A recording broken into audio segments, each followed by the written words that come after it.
peut appeler cela une success story.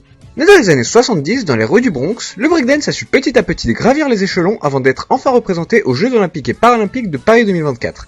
Il faut dire que cette discipline revient de loin. Alors le hip-hop, moi j'ai découvert ça avec l'émission HIP HOP dans les années 80. C'est beaucoup plus qu'un sport parce qu'il y a toute une culture autour. Il y a une culture musicale, il y a des valeurs telles que l'échange, le respect des aînés, etc. La journée Eto 2024 a ainsi été organisée par l'ambassade états-unienne en France afin de célébrer non seulement l'arrivée du breaking au JO, mais également la jeunesse montante. Et toi en 2024. Autrement dit, si le hip-hop et le breaking l'ont fait, pourquoi pas vous? Après une brève table ronde sur le système de notation utilisé, on a ainsi pu voir s'affronter les lycées Turgot de Paris et Rousseau de Sarcelles. Au programme, quiz, blind test et battle. Qui a gagné le premier B-Boy France en 2007? Soso. Oui, Soso est une force. Donnez-moi le nom qui pendant des années a été le visage charismatique de la Zulu Nation. Ici. Oui, monsieur.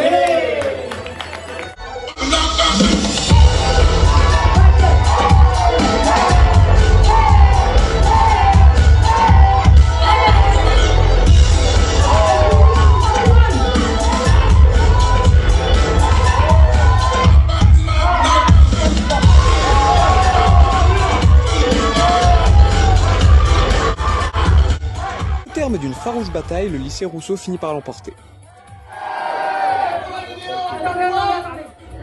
Pourquoi le hip-hop et pourquoi le breaking présentent un intérêt particulier? Parce que ça correspond à leur passion, à leur jeunesse, à leur musique, à leur façon de vivre, j'ai envie de dire.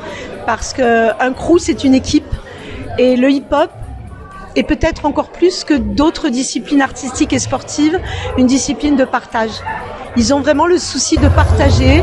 C'est avant tout du défi, battle, Ce que ça veut dire battle, on a l'impression que, waouh, on va vraiment très très loin dans la provocation et dans le défi. Mais c'est avant tout du plaisir, de la créativité, des émotions et du partage en équipe. Ça, je le maintiens. Par rapport au cadre, ça fait quoi le contraste qu'il y a entre la modernité, l'ancienneté, l'histoire? Ça apporte quoi Alors, je peux pas dire qu'il n'y a pas de contraste, ça c'est sûr, mais vous savez, ça fait déjà plusieurs années que le hip-hop est rentré à la mairie de Paris dans les grands salons. Pas plus tard que l'année dernière à l'Assemblée nationale, au Sénat, parfois sous forme un peu plus chorégraphiée, danse contemporaine, parfois la pure danse hip-hop.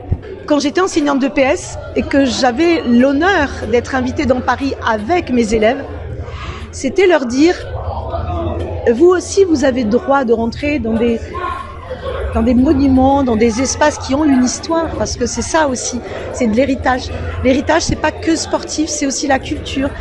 Et voir le hip-hop dans des lieux, des hauts lieux comme celui-ci, c'est un cadeau au sport scolaire, c'est un cadeau au hip-hop, c'est un cadeau au breaking, c'est un cadeau à la jeunesse.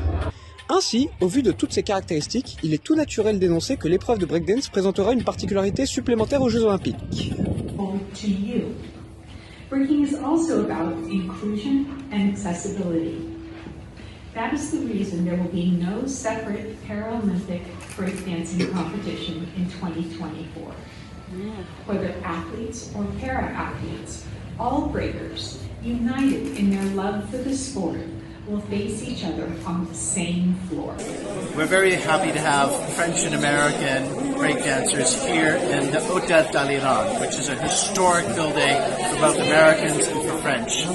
It's no better place than to celebrate our shared love of dance and of sport, and to come here in this building and to bring new light and energy to history.